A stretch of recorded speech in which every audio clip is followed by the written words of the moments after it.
عظیم بوزیدہ ہو جاتا ہے تو اس کے بے ادبی کا خوف ہوتا ہے، اس کو دفن کیا جاتا ہے۔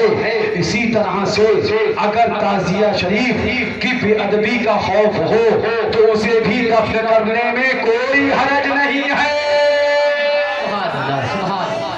اور یہ مفتی اجمل شاہ صاحب قبلہ حشمتی نہیں ہے، یہ اشرفی بھی ہے، نعیمی بھی ہے اور خلیفہ مفتی اعظم بھی ہے۔ آخر یہ کون سا تماشا ہے بھیا کہ اشرفی بولے تو ان پہ کوئی نہ بولے، برکاتی کریں تو ان پہ کوئی نہ بولے، حشمتی کرنے لگ جائے تو ہمیں سے جلن ہے؟ اتنے زمانے سے سب کر رہے تھے تو ٹھنڈے تو تم بتانے کا مقصد کیا ہے؟ میں جب یہ فتویٰ پڑھنے لگا اور سوچنے لگا کیا نظر تھی، کیا چیز ہے، کیا چیز ہے، عالم کی نظر بھی سر رکھ کے وہیں بیٹھ گئے، درد جگر اسے کہتے ہیں عالم، اسے کہتے ہیں علم۔ سبحان اللہ۔ اب میں نے کہا مر جاؤ، اعلیٰ حضرت نے تعزیہ شریف کو تشبیہ دی تھی خانہ کعبہ سے، گنبد خضرا سے، نالین مصطفیٰ سے، مفتی اجمل شاہ صاحب نے تعزیہ کو تشبیہ دے دی قرآن شریف سے۔ اور سے بولو، اب جاؤ مفتی اجمل شاہ صاحب قبلہ کا فتویٰ لے کر ان کے مزار پہ جا کے ماتم کرو، مگر ہم کو بتا دیا، انہوں نے ذہن دے دیا کہ قوم کو بتا دو شمع یاد رخ جانا نہ مجھے رات ہو جائے، بھڑکنے والے اگر حسین کا ذکر مٹانے کی کوشش کرو گے تو ہم حسین کے غلام اتنا ہی ذکر بڑھاتے رہیں گے، اتنا ہی یاد پڑھاتے رہیں گے، اتنا ہی تذکرہ کرتے رہیں گے۔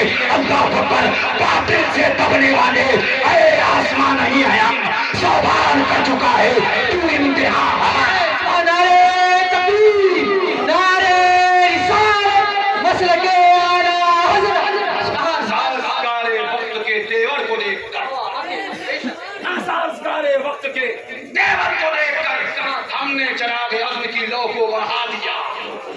چلو مرو کٹو، مگر اتنا یاد رکھو کہ تعزیہ شریف کو اعلیٰ حضرت نے خانہ کعبہ سے تشبیہ دی ہے، گنبد خضرا سے تشبیہ دی ہے، نالین مصطفیٰ سے تشبیہ دی ہے، مفتی اجمل صاحب نے قرآن پاک سے تشبیہ دی ہے۔ خانہ کعبہ کی بھی ادب کیا جائے گا، گنبد خضرا کا بھی ادب کیا جائے گا، نالین مصطفیٰ کا بھی ادب کیا جائے گا، قرآن شریف کا بھی ادب کیا جائے گا، اور اسی کے ضمن میں تعزیہ شریف کا بھی ادب کیا جائے گا۔ اب مجھے بتاؤ، جب تعزیہ شریف اور سننا، میں بار بار کر رہا ہوں، میں ذمہ داری باتیں کر رہا ہوں، کوئی وہ حسابی ہے کہ دفنگی والی باتیں نہیں ہیں۔ جب تعزیہ شریف اعلیٰ حضرت امام اہل سنت نے گنبد خضرا سے تشبیہ دی، اب میں تم سے ایک سوال ہے، پرچون کی دکانیں ہمارے بھائی صاحب، کیا نام بھیا آپ کا؟ رضا المصطفیٰ ہے، سبحان، بندہ بھی رضا المصطفیٰ، اور ہم سب برائے رضا المصطفیٰ،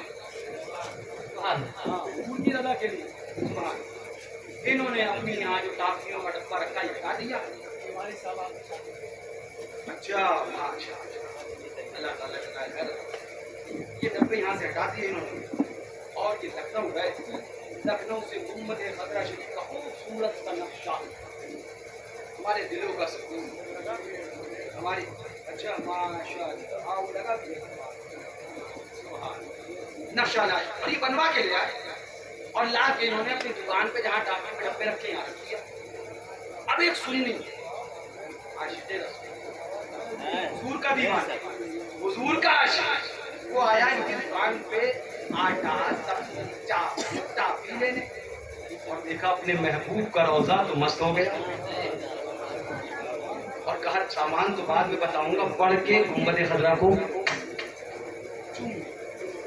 کیا کر لیا، بولی کیا کر لیا، حرام ہے، شرک ہے، بدعت ہے۔ پوچھو اعلیٰ حضرت سے، جو اعلیٰ سرکار نے کتاب لکھی اس کے اندر تفصیل سے بیان فرمایا کہ حضور کے گنبد کے روضے پاک کا نقشہ، اس کا بھی ادب ویسا ہی کیا جائے گا جیسے گنبد خضرا شریف کا ادب کیا جاتا ہے۔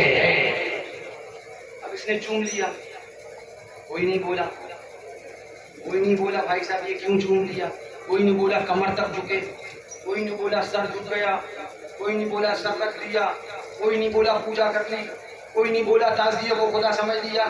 گنبد خضرا کا روضہ بھی تو تعزیہ ہے، یہ تعزیہ گنبد مصطفیٰ کا ہے، وہ تعزیہ گنبد حسین کا ہے۔ اب اسی جگہ پہ انہوں نے محرم شریف میں امام حسین کا روضہ رکھ دیا، اور کوئی آیا عاشق حسین سامان لینے، اس نے روضہ حسین کا دیکھا، بڑھ کر اس کو چوم لیا، تو جتنے ناصبی تھے وہ چیخنے چلانے لگے یہ حرام ہے، یہ ناجائز ہے۔ ہم نے کہا بولے یہ مسلک اعلی حضرت کے خلاف ہے، ہم نے کہی تمہاری مرضی کے خلاف ہے، مسلک اعلی حضرت کے خلاف نہیں، اس لیے کہ رضا نے تعزیہ امام حسین کو گنبد خضرا سے تشبیہ دی، لہذا گنبد خضرا کو چومنا بھی مستحب مستحسن ہے، باعث تعظیم باعث برکت ہے، اور تعزیہ حسین کا چومنے بھی باعث برکت ہے۔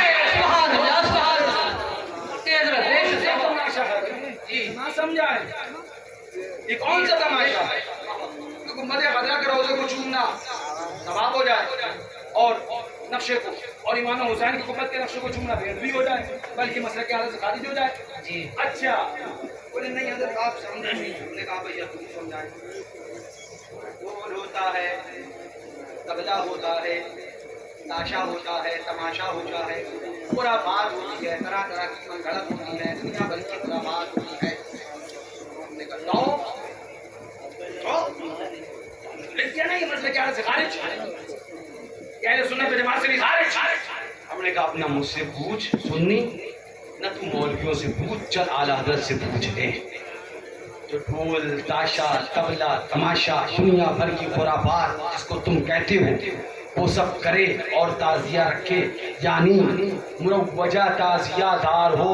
میں مروجہ کی بھی تشریح جانتا ہوں، جو کہ کھوپڑی سی میں گم ہو جاتی ہے۔ میں نے کئی جگہ کہا تھا یہ لفظ مروجہ کیا ہے؟ خنزیر ہے۔ لفظ مروجہ کیا ہے؟ یہ شراب ہے۔ مروجہ کا مطلب کیا ہے؟ رواج پایا ہوا۔ اور سننا بڑی قیمتی بات بتا رہا ہوں، کیونکہ وہ بھوجو جو اعلی حضرت کی اردو نہ سمجھ پائے وہ تمہیں مسئلہ کہاں سے سمجھائیں گے۔ مروجہ کیا ہے؟ یہ کوئی سور کا گوشت کا وہ شراب ہے۔ لفظ مروجہ کیا ہے؟ ترجمہ جانتے ہیں؟ اعلی حضرت نے لفظ مروجہ کا استعمال کر کے گوشتوں مسئلے میں وسعت رکھی ہے۔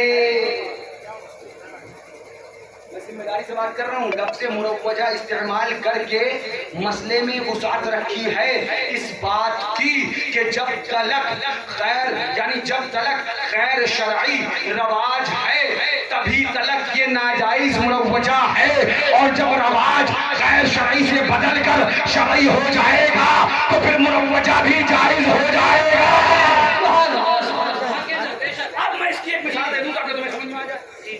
ان بھوجوں کو تو مجھے پتا ہے کہاں پہ پھانسنا ہے، ان کے لیے میں ڈیری کا جہاز رکھتا ہوں۔ تمہیں بتاؤں مثال کے طور پر مجھے ایک مسئلہ پہلے تم سے بتاؤ کہ مرتد وہابی دیوبندی کا ذبیحہ حلال ہے کہ حرام؟ مردار ہے کہ نہیں؟ مثل مردار ہے کہ نہیں؟ مرتد وہابی کا ذبیحہ مثل مردار ہے، حرام۔ اب مثال کے طور پر منکاپور کا نام لے لیتے ہیں کہ منکاپور میں آج سے 20 سال پہلے ایک رواج یہ تھا کہ جتنے بھی جانور ذبح کیے جاتے تھے وہ سب مرتد کرتے ہیں۔ اور سننا، آج سے 20 سال پہلے کا یہ رواج تھا کہ جتنے بھی جانور ذبح کیے جاتے تھے وہ سب مرتد کرتے تھے، یعنی کہ وہابی دیوبندی ذبح کرتے تھے۔ اور چونکہ وہابی دیوبندی کا ذبیحہ مثل مردار حرام ہے کھانا، اس دور میں ہمارے پاس استفتاء آیا منکاپور میں مروجہ جو گوشت ملتا ہے مروجہ ذبیحہ وہ کھانا کیسا؟ ہم نے جواب میں لکھا منکاپور کا مروجہ ذبیحہ مثل مردار ہے، آج سے 20 سال پہلے حرام ہے، ناجائز ہے، ہرگز نہ کھایا جائے۔ کیا فتویٰ؟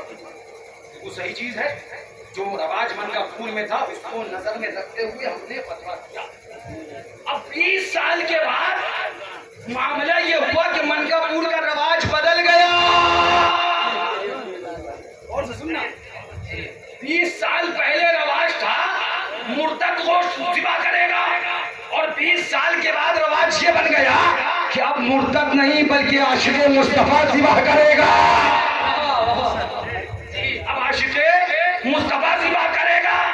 اب میرے پاس فتویٰ آیا کہ من کا پور کا مروجہ ذبیحہ کھانا کیسا؟ تب میں نے من کا پور کا رواج جب بدل گیا یہ دیکھ لیا تو میں نے کہا من کا پور کا مروجہ ذبیحہ کھانا جائز و حلال ہے۔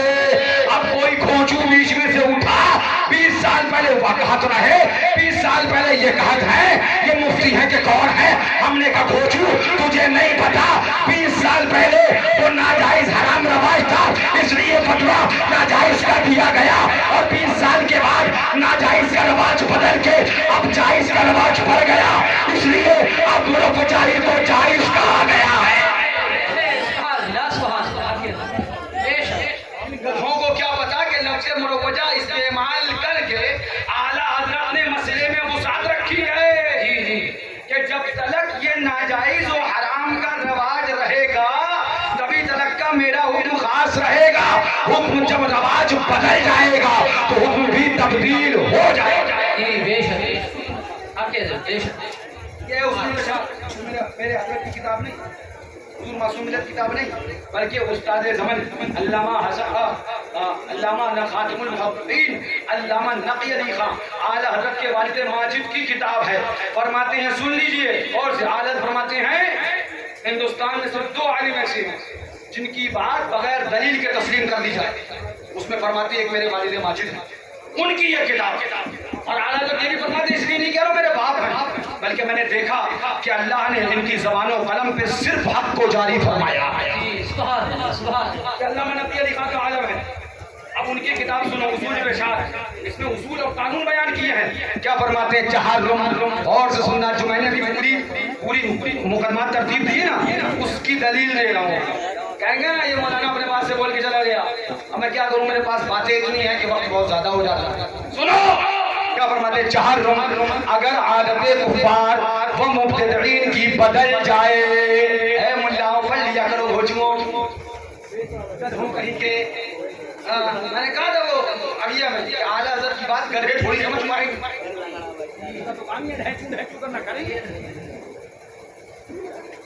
حد ہو گئی بدتمیزی کی، نہ پڑھا نہ لکھا، نہ پڑھنا جانتے نہ لکھا جانتے۔ ارے ان بزرگوں کو پڑھو تاکہ تمہارا ایمان بھی ٹوٹنے سے بچ جائے، ہدایت پہ آؤ۔ سنو فرماتے ہیں اگر عادت کفار وہی رواج جس کی ہم نے بات کری تھی، رواج بدل جائے، اگر عادت کفار و مبتدعین کی، اگر عادت کفار و مبتدعین کی بدل جائے اور اب ان میں عادت و رواج نہ رہے، یا رواج عام ہونے سے خصوصیت ان کے ساتھ باقی نہ رہے، یہاں تک کہ شعار ان کا نہ سمجھا جائے تو حکم بھی نہ رہے گا۔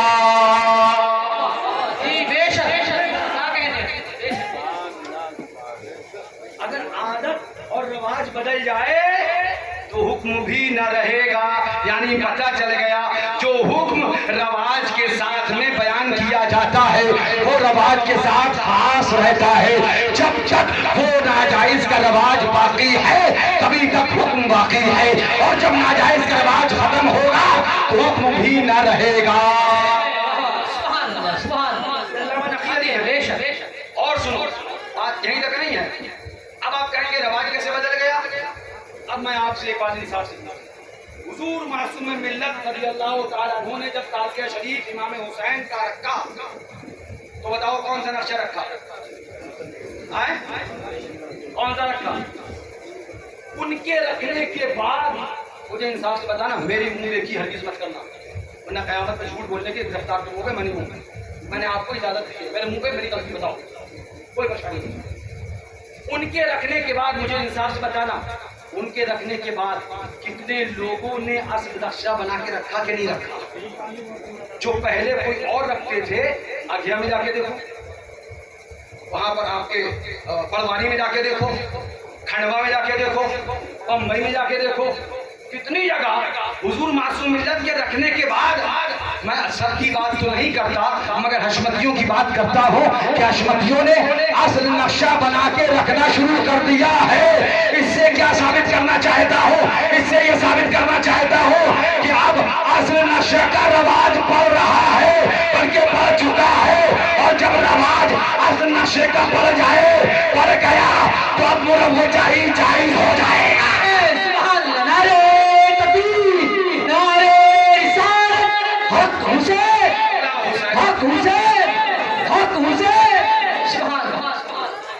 اگر برابر یہ تک پہنچ پایا تو پہنچ پاؤں گا کیونکہ 3 بجنے کو آ گیا مگر یہ ضرور دکھاؤں گا. یہ آرام کرتے ہیں ناجائز کرتے ہیں فلانا کرتے ہیں ڈھمکانا کرتے ہیں فلانا کرتے ہیں ڈھمکانا کرتے ہیں. لہذا آپ منع نہیں کرتے آپ دین کی بات نہیں بتاتے آپ قوم کو اندھیرے میں رکھتے ہیں. اگر یہ اندھیرے میں رکھتے ہیں تو ہم کو یہ حکم علامہ نقی علی نے دیا ہے. اگر یہ اندھیرا ہے تو اس اندھیرے میں رکھنے کا حکم کو علامہ نقی علی نے دیا. ایک بات اب میں آپ سے تفصیل سے بات کروں گا اور سننا. امام حسین کا تعزیہ بنانا مستحسن ہے نا. روضہ امام حسین کا بنانا بولیے کوئی شک ہے آپ کو؟ دکھاؤں بتاؤ. اعلیٰ حضرت نے لکھا مستحب اور مستحسن. اور سننا آپ کا کہنا یہ آپ کو سمجھانے والوں کا کہنا یہ ہے کہ اس میں غلط افعال یعنی افعال ناجائز شامل ہوتے ہیں اس لیے وہ غلط تو اس کو منع کرنا چاہیے. چلو علامہ نقی علی سے پوچھیں کہ اگر کوئی ایسا کام عوام کر رہی ہو جو بذات خود مستحسن و مستحب ہو لیکن اس میں عوام افعال ناجائز کو شامل کر لے اور بغیر افعال ناجائز شامل کیے اس اصل مستحسن و مستحب کو عوام عمل میں نہ لائے تو کیا ایسی چیز کو منع کرنے کا حکم دینا چاہیے یا منع نہ کرنے کا حکم دینا چاہیے؟ اور سنو بات کافی مجھے لگ رہا ہے بھاری ہے لیکن میں سمجھانے کی کوشش کروں. سنو علامہ نقی فرماتے ہیں بتانے کا مقصد یہ ایک جائز چیز ہے. اب سنو اطمینان ایک جیسے جائز چیز اس کے اندر ناجائز چیز کو شامل کر کے لوگ اسے کرنے لگ جائیں. جیسے آج کل کہا جاتا ہے تعزیہ دار اور وجہ تعزیہ دار ہے نا. اب وہ مستحب و مستحسن چیز بھی کر رہے ہیں اور اس کے ساتھ ناجائز ہے. تو اب ایسی لوگوں کو منع کریں کہ وہ سب کو چھوڑ دیں یا منع نہ کریں کہ سب کو کرتے رہیں کریں کیا؟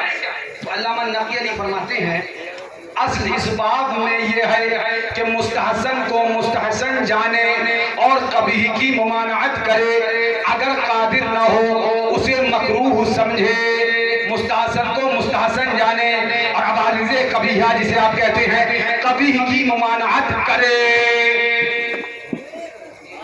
قبیح کی ممانعت ہماری بات بوجھ نہ باہر آ جائے سنتے رہے پوری آزمانہ خراب ہو جائے. اصل کی فرماتے ہیں اصل اس باب میں یہ ہے کہ مستحسن کو مستحسن جانے اور قبیح کی ممانعت کرے اگر قادر نہ ہو اسے مکروہ سمجھے. ہاں اگر عوام غور سے اگر عوام کسی مستحسن کے ساتھ ارتکاب امر ناجائز کا لازم ٹھہرا لے.